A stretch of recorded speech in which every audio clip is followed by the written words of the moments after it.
आताची ब्रेकिंग बातमी वर्ध्यातून येत आहे। ग्रामसभा कलेक्टर दारी वर्ध्यात आगळे वेगळे धरणे आंदोलन।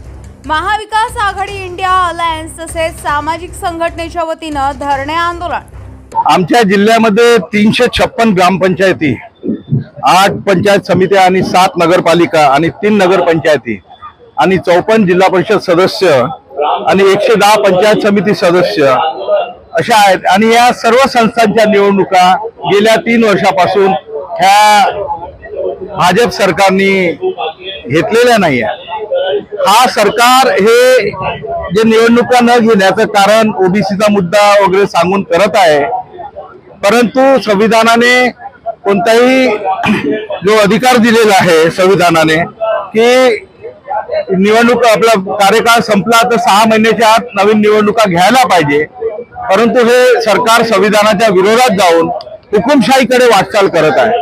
आणि ते पाहत आहे, लोकांना हे ट्रायल घेऊन राहिले ते लोकांमध्ये हे वॅक्सिन आहे की बा वॅक्सिन लोकांवर का परिणाम होते, लोक लोकशाहीसाठी जागृत आहे किंवा मेलेले आहे हे पाहण्याचा कार्यक्रम सरकारचा चालू आहे।